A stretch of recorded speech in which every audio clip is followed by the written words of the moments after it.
Hello guys, welcome to radio with AJ. మన all India ట్రిప్లో episode 5 అండి. So present అయితే మనం తమిళనాడులోని కేలంబక్కం బస్ స్టాండ్ దగ్గర అయితే ఉన్నామండి. సో ఈ బస్ స్టాండ్ దగ్గరికి రావడానికి అండ్ నెక్స్ట్ మనం వెళ్ళబోతున్న ప్లేస్ ఏందని ఒకసారి అయితే మాట్లాడేసుకుందాం. ఈ ప్లేస్ కి మనం వెళ్ళాలి అనుకుంటే వెళ్ళాము, ఆ పరమశివుడు రప్పించుకోవాలి అని అనుకుంటేనే రాగలం అనమాట. కేలంబక్కం బస్ స్టాండ్ అయితే చాలా అంటే చాలా పెద్దదండి. తమిళనాడులోనే one of the largest bus stand అని అయితే చెప్పుకోవచ్చు. సో ఇక్కడ నుంచి మీరు 90% ఆఫ్ ది తమిళనాడు అయితే ట్రావెల్ చేయొచ్చు అనమాట. 4 sides లో మనం వెళ్తున్న ప్లేస్ ఇంకా చెప్పలేదు కదండి, అదే అండి తిరువన్నమలై. సో మనం అయితే అరుణాచలం అని పిలుస్తాం కదా. సో అరుణాచలేశ్వరిని చూడడానికి అయితే నేను వెళ్తున్నాను అనమాట. సో నేనైతే తిరువన్నమలై రీచ్ అవగానే నేనైతే నా లగేజ్ అయితే కౌంటర్ దగ్గర పెట్టేసుకుని నేనైతే గిరి ప్రదక్షిణకి స్టార్ట్ అయిపోయాను. నా గిరి ప్రదక్షిణని రాజగోపురం దగ్గర అయితే స్టార్ట్ చేశాను. మనం ఏ గోపురం దగ్గర గిరి ప్రదక్షిణ స్టార్ట్ చేసినా సరే మనకైతే ఫస్ట్ వినాయకుడి దర్శనం అయితే జరుగుతుందండి. సో ఆ తర్వాత అయితే మనం ఫస్ట్ ఇంద్రలింగం దగ్గరికి అయితే చేరుకుంటాము. ఇక్కడ నుంచి 1 కిలోమీటర్ నడవగానే మనకి అగ్నిలింగం అయితే దర్శనం ఇస్తుంది. ప్రెసెంట్ అయితే మనం వీరభద్ర స్వామి టెంపుల్ దగ్గర అయితే ఉన్నామండి. సో ఇక్కడ నుంచి మరొక 2 kilometers నడిచినట్లయితే మనకి యమలింగం అయితే దర్శనం ఇవ్వడం జరుగుతుంది.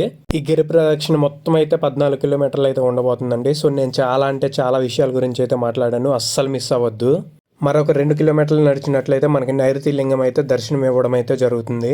సో నేను ఆల్ ఇండియా ట్రిప్లో ఉన్నానని అందరికీ తెలుసండి. సో నేనైతే లాస్ట్ 5 days నుంచి అరుణాచలం అయితే వెళ్ళాలనుకుంటున్నాను. బట్ ఏదో ఒకటి అడ్డొచ్చి ఏదో ఒక ప్లేస్కి అయితే వెళ్తున్నాను కానీ అరుణాచలం అయితే రాలేకపోతున్నానండి. సో అప్పుడైతే మనసులో గట్టిగా ఏంటి శివ ఎందుకు ఎలా అనుకున్నాను. సో అప్పుడైతే నాకు అనిపించిందండి, నాకు తెలిసిన ఆన్సర్ ఏంటంటే ఈ సంవత్సరం 2024 నాకు వర్స్ట్ ఇయర్ అని అయితే నేను అనుకున్నానండి. సో ఈ ఇయర్లో లాస్ట్ సోమవారం లాస్ట్ రోజునైతే నాకైతే దర్శనం అయితే అవ్వడం జరిగిందండి. సో నేనైతే చాలా అంటే చాలా హ్యాపీగా ఫీల్ అయ్యాను. మనం అనుకున్నప్పుడు అయితే అరుణాచలం వెళ్ళలేము, ఆ శివుడు అయితే నన్ను సంవత్సరం చివరి రోజు పిలిపించుకొని చూడాలి అనుకున్నాడని చెప్పేసి నేనైతే మనసులో అనుకున్నాను. సో ఈ ఒక్క ఇన్సిడెంట్తో నాకు ఇయర్ మొత్తం ఎంత బ్యాడ్ జరిగినా సరే ఈ ఒక్క ఇన్సిడెంట్తో నాకైతే మొత్తం అయితే చేంజ్ అయిపోయిందండి. అండ్ 2025 అయితే చాలా బాగుండిద్ది అని అయితే నేను నమ్ముతున్నాను. సో మీ అందరికి కూడా మంచి జరగాలని అయితే కోరుకుంటున్నాను. సో అంటారు కదా, ఆ శివుడు ఆజ్ఞ లేనిదే చీమైనా కొట్టదని. సో ఆ శివుడు ఆజ్ఞాపించాడు, మనమైతే అరుణాచలం వచ్చేసాము. సో నేను ఇక్కడైతే మీకు లింగాలు చూపిద్దామని అనుకున్నానండి. బట్ ఇక్కడ ఏంటంటే టెంపుల్స్లో అలో చేయట్లేదు కెమెరాని. సో అందుకోసమే మీకైతే ఆ సైన్ బోర్డ్స్ వరకు అయితే చూపిస్తున్నాను. స్వామివారి ఏ అవతారంలో ఉన్నారని చెప్పేసి మీకు ఒక అవగాహన రావడానికి కోసం అయితే నేను పిక్చర్స్ అయితే చూపించడం జరుగుతుంది. సో ముందుగా గిరి ప్రదక్షిణ స్టార్ట్ చేసే ముందు అయితే నాకు మనసులో చాలా క్వశ్చన్స్ అయితే ఉన్నాయండి. ఎందుకంటే మనం ఆల్రెడీ ఆల్ ఇండియా ట్రిప్లో ఉన్నాము, చాలా టైర్డ్ అయిపోయి ఉన్నాము. సో 14 kilometers గిరి ప్రదక్షిణ చేయడం అంటే చాలా కష్టం అని అయితే నేను అనుకున్నాను. బట్ స్టార్ట్ చేసే ముందు ఒక్కటే మనసులో అనుకున్నాను, నాకు శక్తి ఉన్నంత వరకు ఈ గిరి ప్రదక్షిణ అయితే ఎక్కడ స్టాప్ అవ్వకుండా చేయాలనుకున్నాను. సో అలాగే చేద్దామని చెప్పేసి ఫిక్స్ అయ్యాను. అండ్ వెళ్తూ ఉండగా నాకైతే మనసులో ఉన్నది నా శివనామస్మరణ ఒక్కటే. సో మనందరికీ నిత్యానంద బాబా తెలుసు కదా. సో ఆయన అవతరించిన స్థలం అండి ఇది. సో మనకైతే నైరుతి లింగం క్రాస్ చేయగానే మనకైతే ఈ ఆశ్రమం అనేది కనిపించడం అయితే జరుగుతుంది. సో ఇలా చాలా అంటే చాలా ఆశ్రమాలు ఉన్నాయండి. సో మనం ఫస్ట్ లింగం క్రాస్ చేయగానే మనకైతే రమణ మహర్షి ఆశ్రమం అయితే కనిపించడం జరుగుతుంది. సో ఆ ఆశ్రమం అయితే టెంపుల్ నుంచి జస్ట్ 1.5 kilometers డిస్టెన్స్ అయితే ఉండడం జరుగుతుంది. అండ్ అదైతే 8 AM అయితే ఓపెన్ చేయడం కూడా జరుగుతుంది. సో ఎవరైనా వెళ్ళాలనుకున్న వాళ్ళైతే 8 AM తర్వాత అయితే వన్స్ మీ టెంపుల్ విజిట్ అయిపోగానే ప్లాన్ అయితే చేసుకోండి. సో నాకైతే టైం లేక విజిట్ చేయడం అయితే కుదరలేదు. నైరుతి లింగం నుంచి మనకైతే మరొక 1 kilometer డిస్టెన్స్లోనే వర్ణలింగం అయితే ఉండడం అయితే జరుగుతుందండి. సో ఈ వర్ణలింగంకి నైరుతి లింగంకి మధ్యలోనే మనకైతే చంద్రలింగం అండ్ సూర్యలింగం కూడా ఉండడం అయితే జరుగుతుంది. ఈ 2 లింగాలు అయితే అష్టలింగాల్లో అయితే వీటిని చేర్చడం అయితే జరగలేదు. మన ఈ 14 kilometers గిరి ప్రదక్షిణలో మనం అయితే టెంపుల్స్ అయితే అడుగునా చూస్తూనే ఉంటామండి. సో ప్రెసెంట్ అయితే చూస్తున్నారు కదా సాయిబాబా టెంపుల్ అండి. సో ఇది ఎర్లీ మార్నింగ్ 5 AM అవడం వల్ల టెంపుల్స్ అన్ని అయితే కొంచెం క్లోజ్డ్ లోనే ఉన్నాయి. సో 6 అలా వచ్చినట్లయితే మనకి టెంపుల్స్ అయితే ఓపెన్ లో కూడా ఉండడం అయితే జరుగుతుంది. సైడ్ చూసుకున్నా కూడా మనకైతే అన్ని టెంపుల్స్ అయితే ఉండడం జరుగుతుంది. అండ్ ఇక్కడైతే మనం చూసుకున్నట్లయితే గౌతమ్ మహర్షి ఆశ్రమం అయితే మనకి లెఫ్ట్ సైడ్ లో అయితే ఉండడం జరుగుతుంది. సో చెప్పాను కదండి, ఇలా అడుగునా మనకి టెంపుల్స్ అండ్ ఆశ్రమాలు అయితే చాలా అంటే చాలా ఉండడం అయితే జరుగుతుందండి. సో ఇవన్నీ మార్నింగ్ టైం వచ్చినట్లయితేనే పాసిబుల్ అవుతుంది. బట్ మీరు ప్రశాంతంగా మీ గిరి ప్రదక్షిణ పూర్తి చేసుకోవాలి అనుకున్నట్లయితే నైట్ టైము లేదా ఎర్లీ మార్నింగ్ అయితే స్టార్ట్ చేసుకోండి. ఈ గిరి ప్రదక్షిణలో నేను నేర్చుకున్న బిగ్గెస్ట్ లైఫ్ లెసన్ ఏంటంటే, సో మనం ఏదైనా పని ఒకటి అనుకున్నాక ఏంటంటే, సో అది కొంచెం కష్టంగా ఉన్నప్పుడు ఏంటంటే దాన్ని గివ్ అప్ ఇవ్వడానికి అయితే ట్రై చేస్తాం అనమాట. బట్ ఈ గిరి గిరి ప్రదక్షిణలో నేను నేర్చుకుంది ఏంటంటే, సో మనం ఎక్కడైతే స్టార్ట్ అయ్యామో అక్కడికి రీచ్ అవ్వాలి కాబట్టి, సో కొంచెం ఫస్ట్ అయితే కొంచెం ఎనర్జీగా నడుస్తాము. సో వెళ్లే కొద్దీ ఎనర్జీ డౌన్ అయ్యే కొద్దీ కొంచెం నడకలో అయితే మార్పు అనేది వస్తుంది. సో అలా అని చెప్పేసి ఆగిపోము. సో మనం అనుకున్న చోటకైతే రీచ్ అవ్వాలని అయితే అనుకుంటాం కదా. సో అలాగే కన్సిస్టెన్సీగా మనం ఏదైతే అనుకున్నామో సో దాని మీద వర్క్ చేసినట్లయితే ఏదో ఒక టైంకి అయితే రీచ్ అవుతామని చెప్పేసి నేనైతే ఆ లెసన్ అయితే నేర్చుకోవడం జరిగింది. సో ప్రెసెంట్ అయితే మనం సూర్యలింగం దగ్గర అయితే ఉన్నాము. సో మనం చూస్తున్నప్పుడు లింగానికి వెనక భాగానే గోడకైతే అది ఏ లింగమో ఆ రూపం అయితే ధరించి ఉండడం అయితే జరుగుతుందండి. సో అదైతే చూడడం మర్చిపోవద్దు. సో మీరైతే చూసుకోవచ్చు, ఇంకొక సాయిబాబా టెంపుల్ దగ్గరికి అయితే వచ్చామండి. సో ఇది ఎగ్జాక్ట్లీ చూడడానికి అయితే షిరిడీలో ఎలా అయితే ఉంటుందో అలాగే ఉండడం అయితే జరిగింది. సో చాలా అంటే చాలా బాగుంది. బట్ ఓపెనింగ్ లో లేకపోవడం వల్ల మనం లోపలికి అయితే వెళ్ళేసి చూపించలేకపోతున్నాము. ప్రస్తుతానికి అయితే మనం వర్ణలింగం దగ్గరికి అయితే చేరుకున్నామండి. సో వర్ణలింగం దగ్గరికి చేరుకున్నాము అంటే మనం 50% ఆఫ్ గిరి ప్రదక్షిణ అయితే పూర్తి చేసినట్లండి. సో ఇదైతే ఎగ్జాక్ట్ గా 7 కిలోమీటర్స్ కి అయితే ఉండడం అయితే జరుగుతుంది ఈ లింగం. ఇక్కడ నుంచి మరొక 1 కిలోమీటర్ డిస్టెన్స్ లో అయితే మనకి వాయులింగం అయితే ఉండడం జరుగుతుందండి. సో అది కూడా అయితే చూపించేస్తాను ఒకసారి. సో ఇక్కడైతే ఎర్లీ మార్నింగే డాగ్స్ అయితే చాలా అంటే చాలా ఎక్కువగా ఉన్నాయండి. సో మీరు ఏదైనా స్టిక్ లాంటిది అయితే ఒకటి క్యారీ చేయడం అనేది చాలా మంచిదని అయితే చెప్తున్నాను. సో మన గిరి ప్రదక్షిణ అయితే చాలా అంటే చాలా స్మూత్ గా అయితే సాగిపోతుందండి. సో ఇంకో 3 లింగాలు ఉన్నాయి. సో నేనైతే అనుకున్నాను ఈ 8 అష్టలింగాలు అయిపోయే వరకు నేనైతే బ్రేక్ అయితే తీసుకోకూడదు అని చెప్పేసి. సో మనకి మధ్యలో అయితే మరొక 2 లింగాలు సూర్యలింగం అండ్ చంద్రలింగం కూడా అయితే యాడ్ అవడం అయితే జరిగింది. సో ఈ 10 లింగాలు అయిపోయే వరకు అయితే నేనైతే రెస్ట్ తీసుకోకూడదని అయితే ఫిక్స్ అయ్యాను. ఇప్పటి వరకు అయితే ఏమీ అనిపించలేదండి. సో ఇకపై ముందుకు చూడాలి. మనం ఎర్లీ మార్నింగ్ గురు ప్రదక్షిణ చేస్తున్నాం కాబట్టి చాలా అంటే చాలా పీస్ఫుల్ గా అయితే ఉంది అండ్ ఎలాంటి డిస్టర్బెన్స్ అయితే లేదండి. సో శివనామ కీర్తనలు పెట్టుకొని నేనైతే ఆయన పేరుని జపం చేసుకుంటా ముందుకైతే వెళ్ళిపోతున్నాను. సో చాలా మంది అయితే మనకి తోడుగా రావడం అయితే జరుగుతుంది. సో మనం ఒక్కళ్ళం వచ్చామని ఎలాంటి ఫీల్ అయితే అవ్వాల్సిన అవసరం లేదు. ఆ శివుడే మనకైతే తోడుగా వస్తాడండి. సో నేనైతే కొన్ని ఆర్టికల్స్ లో కూడా చదివాను. సో అరుణాచల ప్రదక్షిణ అనేది సింగిల్ గా చేసినట్లయితే చాలా అంటే చాలా మనసుకి ఆనందకరంగా ఉంటుందని చెప్పేసి నేనైతే చాలా ఆర్టికల్స్ లో కూడా అయితే చదవడం జరిగింది. అండ్ రియల్ టైంలో నాకు ఇప్పుడు ఆ ఎక్స్పీరియన్స్ కూడా అయిందండి. సో చాలా అంటే చాలా బాగుంది. సో మీకు కుదిరినంత వరకు ఒక్కరే నడవడానికి అయితే ప్రయత్నించండి. ఎందుకంటే మనం అరుణాచలం వచ్చి మన మనసులో ఉన్నది ఆ శివుడికి చెప్పుకోలేకపోయినట్లయితే ఇంకా రావడం అనేది వేస్ట్ అని నేనైతే అనుకుంటున్నాను. సో మనం మనసులో అయితే ఏదైతే ఉందో ఆ ప్రతి ఒక్కటి శివుడితో మాట్లాడుకుంటే ఈ గిరి ప్రదక్షిణ పూర్తి చేసినట్లయితే మనసు అనేది చాలా అంటే చాలా ప్రశాంతంగా అయితే ఉంటుందండి. సో మీరు చూసుకున్నట్లయితే మనం వాయులింగం కూడా అయితే క్రాస్ చేయడం అయితే జరిగిందండి. సో ప్రస్తుతం అయితే మనం వాయులింగం దగ్గర అయితే ఉన్నాము. లాస్ట్ కాంచీపురం వీడియోలో అయితే మనం 5 పంచలింగాస్ గురించి అయితే చెప్పడం జరిగిందండి. సో ఆ వీడియో ఎవరైనా చూడని వాళ్ళు ఉంటే మన ఛానల్లోకి అయితే వెళ్ళేసి చూసేయండి అండ్ మన ఛానల్ అయితే సబ్స్క్రైబ్ కూడా చేసేసుకోండి. సో ముందుగా అయితే అసలు ఈ గిరి ప్రదక్షిణ అనేది ఎందుకంత స్పెషల్ అనేసి అయితే ఒకసారి అయితే చూద్దాము. దీని హిస్టరీ గురించి, ఇది ఎలా ఏర్పడింది అనే దాని గురించి కూడా అయితే మాట్లాడుకుందాం. సో మనం ఆల్రెడీ అయితే డిస్కస్ చేసాం కదా. సో పంచలింగాస్లో అగ్నిలింగమైన ఒక లింగం అయితే మనకి అరుణాచలంలో ఉండడం జరిగింది. సో పంచలింగాస్ ఉన్న ప్రదేశాల్లో అరుణాచలం కూడా అయితే ఒకటండి. సో ఇక్కడైతే మనకి ఆ పరమశివుడు అగ్ని రూపంలో అయితే కనిపించడం అయితే జరుగుతుంది. ఈ అరుణాచల గిరి ప్రదక్షిణ ముఖ్యమైన ప్రత్యేకత ఏంటంటే ఇక్కడ కొండ మీద వెలసిన దేవుడిగా కాకుండా కొండే దేవుడిగా అయితే పూజించడం అయితే జరుగుతుందండి. సో అదైతే అరుణాచలం యొక్క ముఖ్యమైన ప్రత్యేకత అనమాట. ప్రతి పౌర్ణమికి అయితే ఎక్కువ మంది భక్తులు ఈ తిరువణమలైకి వచ్చి గిరి ప్రదక్షిణలు అయితే చేయడం జరుగుతుంది అనమాట. సో ఆ పౌర్ణమి రోజు గిరి ప్రదక్షిణ చేసినట్లయితే మన 7 జన్మల్లో చేసిన పాపాలన్నీ తొలగిపోతాయి అని చెప్పేసి ఇక్కడైతే నమ్మడం జరుగుతుంది. అరుణాచల గిరి ప్రదక్షిణ చేయడం అంటే శివుడు చుట్టూ ప్రదక్షిణ చేసినట్లయితే ఇక్కడ ప్రజలైతే నమ్మడం జరుగుతుంది. సో అదే మనకైతే పూర్వకాలం నుంచి అయితే చెప్పడం జరుగుతుంది కూడా. ముందుగా అసలు అరుణాచలం అంటే ఏమిటి అనేది అయితే మనం తెలుసుకుందాము. సో అరుణ అంటే ఎర్రని అండి, అచలము అంటే కొండ అని అర్థము. సో అరుణాచలము అంటే ఎర్రని కొండ అని అర్థం అండి. ఎందుకంటే ఇక్కడైతే శివుడు అయితే ఎర్రని అగ్ని రూపంలో అయితే మనకైతే కనిపించడం జరుగుతుంది. సో అందుకే ఎర్రని కొండ అని అయితే దానికి అర్థంగా అయితే చెప్పడం జరుగుతుంది. సో తిరువణమలై అన్న కూడా అదే అర్థం అండి.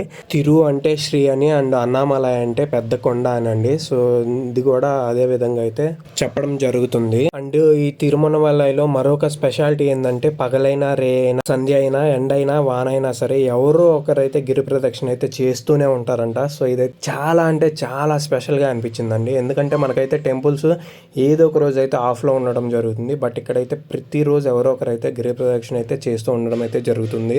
ప్రస్తుతానికైతే మనమైతే మోక్ష మార్గం దగ్గరికి అయితే రీచ్ అయిపోయామండి. సో మనమైతే చాలా అంటే చాలా సులువుగా అయితే వచ్చేయడం అయితే జరిగింది. సో ఈ మోక్ష మార్గంలో ఎంత లావుగా ఉన్నవారైనా సరే బయటకు అయితే రావడం అయితే జరుగుతుంది. అండ్ ఇక్కడ ఈ మోక్ష మార్గం నుంచి వచ్చిన వారికి అయితే జన్మ జన్మలకి మోక్షం అనేది అయితే దొరకడం అనేది జరుగుతుంది.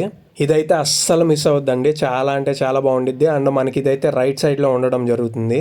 ఎందుకు చెప్తున్నాను అంటే అక్కడైతే ఒక క్యూలా ఉందండి, బట్ ఎందుకోసం ఉందో తెలీదు. సో నేనైతే వెళ్దామా వద్దా అన్నట్లు వెళ్ళి చూస్తే అదైతే మోక్ష మార్గం అండి. సో మీకు కూడా ఆ పాయింట్ అనేది తెలియకపోవచ్చు, బట్ డెఫినెట్గా అయితే రైట్ సైడ్ అయితే ఉండడం జరుగుతుంది. సో డెఫినెట్గా అయితే ట్రై చేయండి, ఎందుకంటే మనం వెళ్ళేటప్పుడు గిరి ప్రదక్షిణలో ఎక్కువ మనం లెఫ్ట్ సైడ్లోనే నడవడం అయితే జరుగుతుంది. సో అందుకోసం అయితే మీకు మరీ చెప్తున్నాను. సో ఈ మోక్ష మార్గంకి చేరుకున్నామంటే మనమైతే 1/3 గిరి ప్రదక్షిణ అయితే పూర్తి చేసినట్లే. ఇక్కడ నుంచి అయితే మనకి ఇంకా ఈశాన్య లింగం ఒక్కటైతే ఉండడం అయితే జరుగుతుందండి. సో అది కూడా దర్శనం చేసుకున్నట్లయితే మనం అన్ని లింగాలను అయితే దర్శనం చేసుకున్నట్లే. మనం మాట్లాడుతుండగానే మనం ఈశాన్య లింగం దగ్గరికి అయితే రావడం జరిగిందండి. సో ఇక్కడ దర్శనం ఫినిష్ చేసేసుకొని మనమైతే నెక్స్ట్ స్టార్ట్ అయిపోదాం. సో ఇన్ కేసు ఎవరైనా గిరి ప్రదక్షిణ నడుస్తూ చేయలేము అనుకున్న వారైతే ఇక్కడైతే ఆటోస్ అయితే అవైలబుల్ గా ఉన్నాయండి. సో పర్ హెడ్ అయితే వాళ్ళు 200 అయితే ఛార్జ్ చేయడం జరుగుతుంది ఈ గిరి ప్రదక్షిణ మొత్తం ఫినిష్ చేయడానికి. అండ్ ఈ గిరి ప్రదక్షిణలో ఏంటంటే ఎక్కడెక్కడైతే లింగాలు ఉన్నాయో సో అక్కడైతే వాళ్ళు ఆటో ఆపేస్తారు. సో మనమైతే వెళ్ళి ఆ లింగం దర్శనం చేసుకుని అయితే మళ్ళీ ఆ ఆటోకి అయితే వెళ్లాల్సి ఉంటుంది. సో ఇలా కూడా గిరి ప్రదక్షిణ చేయడం అయితే జరుగుతుంది చాలా మంది. బట్ మనకి ఓపిక ఉన్నంత వరకు అయితే మనమైతే మన కాళ్ళతోటే చేయడానికి అయితే ప్రయత్నించండి. అంటిల్ మనం చేయలేము అన్నప్పుడు ఇంకా చేయగలిగింది ఏమీ లేదు. సో ఐ థింక్ నా ద్వారా మీరు 8 అష్టలింగాలు అండ్ మరొక 2 లింగాలు సూర్యలింగం అండ్ చంద్రలింగం కూడా చూసేసారనుకుంటున్నా. వన్స్ మనం ఈశాన్య లింగం దర్శనం ఫినిష్ చేసేసుకోగానే మనకైతే మొత్తం ఇంకెక్కడి నుంచి అయితే డైరెక్ట్ రోడ్ అయితే ఉండడం జరుగుతుందండి. సో ఇదైతే మనకి తిరువనమలై బస్ స్టాండ్ కి అయితే దగ్గర నుంచి అయితే స్టార్ట్ అవడం జరుగుతుంది. సో ఇక్కడ నుంచి అయితే మరొక 2 కిలోమీటర్స్ అయితే టెంపుల్ దగ్గరికి అయితే నడవాల్సి ఉంటుందండి. ఈ 14 కిలోమీటర్లు గిరి ప్రదక్షిణ ఎలా చేయాలి, మనకి మ్యాప్స్ ఎలా అని అయితే మీరేమీ బాధపడాల్సిన అవసరం లేదు. సో మనతో పాటు చాలా మంది అయితే గిరి ప్రదక్షిణ చేస్తూ ఉంటారు. అండ్ మనకి ఎక్కడికెక్కడైతే సైన్ బోర్డ్స్ అయితే ఉండడం జరుగుతుంది. సో చూస్తున్నారు కదా, మనమైతే ప్రస్తుతానికి తిరువనమలై బస్ స్టాండ్ దగ్గరికి అయితే చేరుకున్నామండి. సో ఇక్కడ నుంచి మరొక 2 కిలోమీటర్స్ నడిచినట్లయితే మన గిరి ప్రదక్షిణ అయితే పూర్తి అవడం అనేది జరుగుతుంది. సో నేనైతే చెప్తున్నాను కదండి, హానెస్ట్ గా చెప్తున్నాను, నేనైతే ఒక్కటే బ్రేక్ అయితే తీసుకున్నాను. నేను చాలా అంటే చాలా అయితే టైర్డ్ అయిపోయినాను బిఫోర్ డే కూడా. అష్టలింగాలు పూర్తి అవగానే ఒక్కటే బ్రేక్ అయితే తీసుకున్నానండి. అండ్ స్వెట్ ఒక్క డ్రాప్ ఆఫ్ స్వెట్ కూడా అయితే నాకు రాలేదండి. సో అంత మనస్ఫూర్తిగా అయితే చేశాను నేను ఈ గిరి ప్రదక్షిణ అనేది. అండ్ విత్ ఇన్ 3.5 అవర్లో అయితే ఈ గిరి ప్రదక్షిణ అయితే పూర్తి చేయడం జరిగింది. సో ఇక్కడ నుంచి అయితే మనం చూసుకున్నట్లయితే మనకి గోపురం కూడా అయితే కనిపించడం అయితే జరుగుతుందండి, మెయిన్ గోపురం. అసలు ఈ గిరి ప్రదక్షిణ చేయగలనా లేదా, అసలు నడవగలనా లేదా అనుకున్న నేనైతే 3.5 అవర్లో మనస్ఫూర్తిగా గిరి ప్రదక్షిణ ముగించడం అయితే జరిగిందండి. సో ముందుగా ఇక్కడికి వచ్చే వాళ్ళు చాలా ప్లేసెస్ అయితే ప్లాన్ చేసుకొని వస్తారు కదా. సో అలాంటి వాళ్ళు లగేజ్ ఎక్కడ పెట్టుకోవాలి, స్టే ఎక్కడ ఉండాలని చెప్పేసి దాని గురించి కూడా ఒకసారి అయితే మాట్లాడేసుకుందామండి. సో మనకి టెంపుల్ కి దగ్గరలోనే మనకి క్లాక్ రూమ్స్ అయితే ఉండడం జరుగుతుంది. సో టెంపుల్ కి ఆనుకొని అయితే మనకి ఎలాంటి క్లాక్ రూమ్స్ అయితే ఉండమండి. సో జస్ట్ ఒక 100 మీటర్స్ దూరంలో అయితే క్లాక్ రూమ్స్ అయితే ఉండడం జరుగుతుంది. సో ఇక్కడ మన లగేజ్ పెట్టేసుకొని ఫ్రెష్ అవ్వడానికి కూడా ఉందండి. సో అక్కడే ఫ్రెష్ అయ్యి అయితే మన టెంపుల్ విజిట్ కి అయితే స్టార్ట్ అయిపోవచ్చు. ఇన్ కేసు గిరి ప్రదక్షిణ ముందు ఫ్రెష్ అవ్వాలనుకుంటే కూడా అక్కడైతే అవ్వచ్చు. సో ఇవైతే 24/7 అయితే ఓపెన్ లోనే ఉండడం అయితే జరుగుతుందండి. ఇన్ కేస్ మీరు ఒకవేళ ముందు రోజు వచ్చి ఇక్కడ స్టే చేసి నెక్స్ట్ డే అయితే గిరి ప్రదక్షిణ ప్లాన్ చేసుకున్నట్లయితే మనకి దగ్గరలోనే లాడ్జెస్ అండ్ రూమ్స్ అయితే అవైలబుల్ లో ఉన్నాయండి. సో ఇన్ కేస్ మీరు ఒక 6 మెంబర్స్ 7 మెంబర్స్ వచ్చినట్లయితే ఒక రూమ్ కి 1000 రూపీస్ పే చేసినట్లయితే మీకైతే ఒక రూమ్ ఇవ్వడం జరుగుతుంది. సో మీకైతే 100 to 150 రూపీస్ లోనే రూమ్ అయితే రావడం జరుగుతుందండి పర్ హెడ్ కి. దారిలో వెళ్ళేటప్పుడు మనకి చాలా అంటే చాలా గోవులు అయితే కనిపించడం అయితే జరుగుతుందండి. సో మీరు కొంత చిల్లర తీసుకువెళ్ళినట్లయితే అక్కడ అవి తినే ఆహారాన్ని మనమైతే కొనేసి వాటికి తినిపించినట్లయితే మనకైతే భాగ్యం అయితే కలుగుతుంది. సో ఈ గిరి ప్రదక్షిణ చేయాలి అనుకున్న వాళ్ళు ముఖ్యంగా తెలుసుకోవాల్సిన 3 విషయాలు అయితే చెప్తాను వినండి. సో మొదటిది, ఎవరైతే గిరి ప్రదక్షిణ చేయాలనుకుంటారో వాళ్ళైతే చెప్పులు లేకుండానే చేయడానికి అయితే ప్రయత్నించండి. సో ఇలా చేయడం వల్ల ఏంటంటే ఆ దైవానికి మనకైతే డైరెక్ట్ సంబంధం అయితే ఉన్నట్లు ఉంటుంది. సో మనం శివుని చుట్టూ అయితే చెప్పులు వేసుకొని అయితే ప్రదక్షిణ అయితే చేయం కదా. సో అలాగే ఈ కొండ మొత్తాన్ని శివుడిగా భావిస్తారనమాట. సో అందువల్ల చెప్పులు లేకుండానే ఈ గిరి ప్రదక్షిణ అయితే చేయడానికి అయితే ప్రయత్నించండి. అండ్ రెండవది వచ్చేసరికి ఎవరైతే గిరి ప్రదక్షిణ మొదలు పెట్టాలనుకుంటారో సో వాళ్ళు ఎడమ చేతి వైపు నుంచి అయితే మొదలు పెట్టాల్సి ఉంటుందండి. సో ప్రదక్షిణ అనేది మనం ఎడమ చేతి వైపు నుంచే చేస్తాం కదా. కుడివైపు సిద్ధులు దేవతలు అయితే అదృశ్య రూపంలో గిరి ప్రదక్షిణ అయితే చేస్తుంటారని అయితే చెబుతూ ఉంటారు ఇక్కడ. అండ్ ముఖ్యంగా గిరి ప్రదక్షిణ స్టార్ట్ చేసిన మొదట్లోనే వినాయకుని గుడి అయితే ఉండడం జరుగుతుంది. సో అక్కడ దర్శనం చేసుకొని మాత్రమే ఈ గిరి ప్రదక్షిణ అయితే మొదలు పెట్టండి. అండ్ మూడవది వచ్చేసరికి మనం గిరి ప్రదక్షిణ ఏ ప్రదేశంలో అయితే స్టార్ట్ చేస్తామో ఆ ప్రదేశంకి రీచ్ అయినట్లయితేనే మనం ప్రదక్షిణ అనేది పూర్తి చేసినట్లయితే చెప్పబడుతుంది. సో నేనైతే రాజగోపురం దగ్గర అయితే స్టార్ట్ చేశాను, అక్కడికైతే రావడం జరిగింది. సో ఇక్కడైతే మనం టెంపుల్లోకి ఎంటర్ అయిపోయామన్నమాట. సో మన టెంపుల్ వ్యూ మొత్తం అయితే ఒక 3D ఆర్కిటెక్చర్లో అయితే చూసుకోవచ్చు. సో ఇదైతే టెంపుల్లో అయితే పెట్టడం జరిగింది. ప్రస్తుతానికైతే మనం గుడి లోపల భాగానైతే ఉన్నామండి. సో ఇక్కడైతే కెమెరాస్ అయితే కొన్ని చోట్ల అలో లేదు, బట్ మీకు చూపించడానికి అయితే నాకు కుదిరినంత వరకు ప్రయత్నిస్తాను. సో ఇక్కడైతే కెమెరా అలో లేదండి, బట్ మీకు చూపించడం కోసం అయితే ప్రయత్నించాను అనమాట. సో ఇదైతే టెంపుల్ లోపల వ్యూ అండ్ ఇది కూడా టెంపుల్ లోపల సైడ్ అండి. బట్ ఇందాకది ఏంటంటే దర్శనంలో ఉండి మీకు అయితే చూపించడం జరిగింది. సో ఒకసారి అయితే టెంపుల్ టూర్ మొత్తం అయితే చూపించేస్తాను. ఇంతటితో మన వీడియో అయితే పూర్తవడం జరుగుతుంది. సో ఈ టెంపుల్ టూర్ అయితే అస్సలు మిస్ అవ్వద్దండి. చాలా ప్లేసెస్ గురించి అయితే చెప్పడం జరిగింది. మనం చాలా ప్లేసెస్ అయితే మిస్ అవుతూ ఉంటాము చూడాలి అనుకుని, బట్ ఏది మిస్ అవ్వకుండా మీకైతే చూపించడం జరిగింది. సో ఇందాక రాజగోపురం అన్నాను కదా. సో రాజగోపురం అయితే తూర్పు గోపురంగా అయితే చెప్పుకోవడం జరుగుతుంది. సో ఇక్కడైతే ప్రదక్షిణ స్టార్ట్ చేయడం అనేది చాలా అంటే చాలా మంచిది. ఇది మెయిన్ గోపురంగా అయితే చెప్పుకోబడుతుంది. టెంపుల్ లోపల అండి ఇది నాకు చాలా అంటే చాలా అదృష్టం అనే చెప్పుకోవచ్చు. వచ్చిన వాళ్ళందరినీ రష్ ఎక్కువ ఉండడంతో ఎగ్జిట్ వైపు అయితే పంపించేస్తున్నారు. బట్ నేనేంటంటే వేరే వివిఐపి ఫ్యామిలీ రావడంతో సో వాళ్ళ సైడ్ అయితే నిలబడ్డాను అనమాట. సో ఇక్కడ నుంచి అయితే నన్ను టెంపుల్లోకి అలౌ చేశారు. సో టెంపుల్ టూర్ మొత్తం అయితే నేనైతే వీడియో తీసుకోవడానికి అయితే ఎవరు ఏమీ అనలేదండి. సో చాలా అంటే చాలా ప్రశాంతంగా వీడియో చేసుకోవడం అయితే జరిగింది. ముందుగా అయితే మనం టెంపుల్లో తెలుసుకోవాల్సిన కొన్ని ముఖ్యమైన ప్రదేశాల గురించి అయితే మాట్లాడుకుందామండి. సో ముందుగా మనం చూసుకున్నట్లయితే మనకి కుడి భాగాన మండపం అయితే ఉండడం జరుగుతుందండి. సో ఇలాంటి మండపాలు మనకి టెంపుల్ మొత్తంలో 8 మండపాలు అయితే ఉన్నాయండి. సో కుదిరినట్లయితే 8 మండపాల దర్శనం అయితే చేసుకోవడానికి అయితే ప్రయత్నించండి. అండ్ ఈ అరుణాచలం టెంపుల్ గురించి అండ్ టెంపుల్ యొక్క విశిష్టత గురించి మాట్లాడుకున్నట్లయితే ఈ అరుణాచల దేవాలయం అనేది ఒక గొప్ప పుణ్యక్షేత్రంగా అయితే రూపొందించడం అయితే జరిగింది. ఈ అరుణాచలం వేద పురాణాల్లో కొనియాడిన క్షేత్రంగా అయితే చెప్పుకోబడుతుంది. ఈ అరుణాచలేశ్వర ఆలయం విశ్వకర్మచే నిర్మించబడిందని, దాని చుట్టూ అరుణం అనే పురం నిర్మించబడిందని పురాణాలు అయితే చెప్పడం జరుగుతుంది. మరియు ఇక్కడ జరిగే పూజా విధానం అంతా గౌతమ మహర్షి శివాజ్ఞచే ఏర్పాటు చేయడం అయితే జరిగిందని కూడా చెప్పుకోవచ్చు మనం. దీనినే తేజోలింగం అంటారు, అంటే అగ్నిలింగం అండి. సో అందుకే దీన్ని అగ్నిక్షేత్రము అని కూడా అంటారు. ప్రస్తుతానికైతే మీకు టెంపుల్ టూర్ చూపిస్తా. దీని విశిష్టత గురించి చరిత్ర గురించి చెప్పడానికి అయితే ప్రయత్నించానండి. సో ఒకసారి అయితే మనం టెంపుల్ వ్యూ మొత్తం అయితే చూసుకుందాం. సో ఈ టెంపుల్లో ఎక్కడి నుంచి చూసినా సరే మనకి 5 నుంచి 7 గోపురాలు అయితే కనిపించడం జరుగుతుంది. బట్ ఎస్పెషల్ గా ఒక ప్లేస్ అయితే ఉందండి. సో అక్కడ నిలబడి చూసినట్లయితే మనకి 9 గోపురాలు అయితే కనిపించడం అయితే జరుగుతుంది. సో నేను ఒకసారి అయితే చూపించడానికి ప్రయత్నిస్తాను చూడండి. సో ఇక్కడ ఉంది కదా రౌండ్ గా, ఈ ప్లేస్ లో నిలబడి చూసినట్లయితే మనకి 9 గోపురాలు అయితే కనిపించడం జరుగుతుందండి. సో నేను ఒకసారి అయితే జూమ్ చేసి లేదా చూపించడానికి అయితే ట్రై చేస్తాను. సో మీకు కుడివైపు 3 గోపురాలు అయితే కనిపించినాయి కదా. సో ఎదురుగా 2 గోపురాలు అండ్ మనం చూసుకున్నట్లయితే ఎడం వైపు మరొక 2 గోపురాలు అయితే ఉండడం జరుగుతుంది. సో చూసారు కదా, పెద్ద గోపురం ఒకటి, చిన్న గోపురం ఒకటి అండ్ లాస్ట్ చివరి 2 గోపురాలు అయితే మనకి వెనుక భాగాన్ని అయితే ఉండడం జరుగుతుంది. సో ఇక్కడైతే చెట్టు చాలా పెరిగిపోయింది, బట్ గోపురాలకి అయితే ఎలాంటి అడ్డు రాలేదండి. సో మిగతా రిమైనింగ్ 2 గోపురాస్ అయితే చూసారు కదా. సో అరుణాచలేశ్వర టెంపుల్ కంటే అరుణాచలేశ్వర కొండ అనేది చాలా అంటే చాలా పాపులర్ అండి. సో ఇది రమణ మహర్షి ఆశ్రమంకి 2 కిలోమీటర్ల దూరం నుంచి చూసినట్లయితే మనకి నందిలాగా కనిపించడం అయితే జరుగుతుంది. సో ఒకసారి అయితే మనం టెంపుల్ వ్యూ మొత్తం అయితే చూసుకుందాము.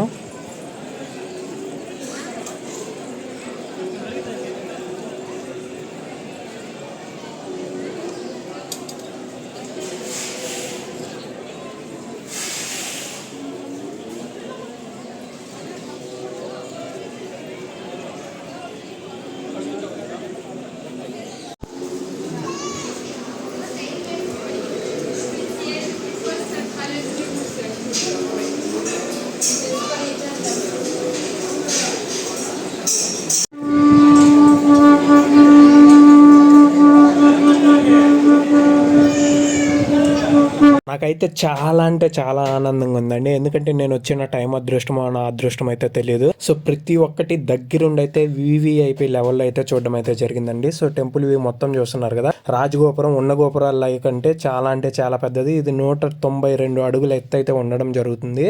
సో ఐ హోప్ ఈ వీడియోలో అయితే మనం అన్ని మాట్లాడేసుకున్నాం గిరి ప్రదక్షిణ గురించి, గిరి ప్రదక్షిణలో చేయాల్సిన విశేషాల గురించి అండ్ టెంపుల్ గురించి, టెంపుల్లో చూడవలసిన ప్రదేశాల గురించి, ప్రతి ఒక్క దాని గురించి అయితే మీకైతే చెప్పడం జరిగిందని అనుకుంటున్నాను. ఒకే రోజులోనే నేను తిరువణమల అండ్ వెల్లూరుకి దగ్గరలో ఉన్న సిరిపురంలోని గోల్డెన్ టెంపుల్ కూడా అయితే కవర్ చేయడం అయితే జరిగింది. సో అందుకోసం అయితే నేను ఎక్కువ ప్లేసెస్ అయితే తిరువణమలలో ఎక్స్ప్లోర్ చేయడం అయితే కుదరలేదు. సో మీరు వెళ్ళినట్లయితే ప్రశాంతంగా ప్రతి ఒక్క ఆశ్రమంకి వెళ్ళేసి అయితే ఒక అరగంట అయితే స్పెండ్ చేయండి. సో మీ మనసుకి అయితే చాలా అంటే చాలా ప్రశాంతంగా ఉంటుంది. సో ఇన్ కేస్ మీకు ఈ వీడియో నచ్చినట్లయితే మీకు తెలుసు కదా, మన ఛానల్ అయితే సబ్స్క్రైబ్ చేయండి అండ్ ఈ వీడియో నచ్చినట్లయితే లైక్ కూడా చేయండి. ఇన్ కేస్ ఈ వీడియో మీకు ఫ్యూచర్లో యూస్ఫుల్ అయింది అనుకుంటే సేవ్ కూడా చేసుకొని అయితే పెట్టుకోండి. అండ్ మీరు మీ గ్రూప్తో వెళ్ళాలి అనుకుంటే సో వాళ్ళకి కూడా షేర్ అయితే చేయండి. చాలా అంటే చాలా యూస్ఫుల్ అయ్యే వీడియో ఇది. సో తిరిగి మన ఛానల్లో మరొక కొత్త వీడియోతో మరొక కొత్త ప్లేస్ గురించి మాట్లాడుకుంటూ అయితే కలుసుకుందాం. అప్పటి వరకు టాటా బాయ్ బాయ్ అండి. ఈ వీడియో చివరి వరకు చూసిన ప్రతి ఒక్కరికి పేరు పేరున థ్యాంక్ యూ సో మచ్ అండి. అండ్ మన ఛానల్ అయితే సబ్స్క్రైబ్ చేసుకోండి. అప్పుడే మనం అయితే మరిన్ని వీడియోలు అయితే చేయగలం.